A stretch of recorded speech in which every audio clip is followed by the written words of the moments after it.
Kottayam medical college ആശുപത്രിയിൽ nurses അടക്കമുള്ള ജീവനക്കാർ വസ്ത്രം മാറുന്ന മുറിയിൽ ഒളിക്യാമറ വെച്ച സംഭവത്തിൽ നഴ്സിംഗ് ട്രെയിനിയായ യുവാവ് പിടിയിൽ. മാഞ്ഞൂർ സ്വദേശി ആൻസൺ ജോസഫാണ് പിടിയിലായത്. ടോബി ജോൺസൺ കോട്ടയത്തും ചെയ്തു. ടോബി, എങ്ങനെയാണ് ഈ വിവരം പുറത്തറിയുന്നത്? ഇയാൾ ഇവിടെ കുറച്ചു കാലമായി ജോലി ചെയ്തു വരുന്ന ആൾ മാത്രമായിരുന്നു. എന്താണ് ഇതിന്റെ വിശദാംശങ്ങൾ? സുഹൈല, ഇത് നേഴ്സുമാരിൽ ഒരാൾ തന്നെയാണ് ഈ വിവരം, ഈ ഒരു മൊബൈൽ ഇങ്ങനെ ഈ ഡ്രസ്സിംഗ് റൂമിൽ ഇരിക്കുന്നത് കണ്ടത്. ഉടൻ തന്നെ അവർ അധികൃതരെ വിവരം അറിയിക്കുകയും തുടർന്ന് പോലീസിൽ പരാതി നൽകുകയുമായിരുന്നു.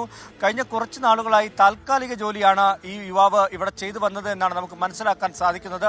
ഈ ഡ്രസ്സിംഗ് റൂമിൽ നഴ്സിംഗ് സ്റ്റാഫുകളെല്ലാം തന്നെ വന്ന് വസ്ത്രം മാറിപ്പോകുന്ന ഒരു റൂമാണ്. അതുകൊണ്ട് തന്നെ വലിയൊരു ആശങ്കയുണ്ടായിരുന്നു. ഇത് സ്ഥിരമായി ഇത്തരത്തിലുള്ള കുറ്റം ചെയ്യുന്നുണ്ടോ എന്ന് അടക്കമുള്ള കാര്യങ്ങൾ ഒരു സംശയമുണ്ടായിരുന്നു. എന്തായാലും ആ കാര്യത്തിലൊക്കെ ഒരു വ്യക്തത വരണമെങ്കിൽ വിശദമായിട്ടുള്ള ചോദ്യം ചെയ്യലും ഒപ്പം തന്നെ ഈ യുവാവിന്റെ കയ്യിൽ നിന്നും പിടിച്ചെടുത്ത അല്ലെങ്കിൽ ഈ ഡ്രസ്സിംഗ് റൂമിൽ നിന്നും കണ്ടെത്തിയ ഈ ഫോണ് വിശദമായി പരിശോധിച്ചതിന് ശേഷം മാത്രമേ അക്കാര്യത്തിലൊരു വ്യക്തത വരികയുള്ളൂ എന്നാണ് പോലീസ് നൽകുന്ന വിവരം. ഏതായാലും നഴ്സുമാർ തന്നെയാണ് ഈ ഒരു വിവരം പോലീസിനെ അറിയിക്കുന്നത്. ഇന്ന് ഈ ഡ്രസ്സ് മാറുന്നതിന് വേണ്ടി അവിടെ എത്തിയപ്പോഴാണ് ഇങ്ങനെ ഈ ഡ്രസ്സ് വെക്കുന്ന ട്രേക്കുള്ളിൽ ഒരു മൊബൈൽ ഇരിക്കുന്നത് കാണുന്നത്. ഉടൻ തന്നെ അവർ അത് എടുത്ത് പോലീസിൽ ഏൽപ്പിക്കുകയായിരുന്നു. എന്തായാലും വിശദമായിട്ടുള്ള അന്വേഷണം ഗാന്ധിനഗർ പോലീസ് ആരംഭിച്ചിട്ടുണ്ട്.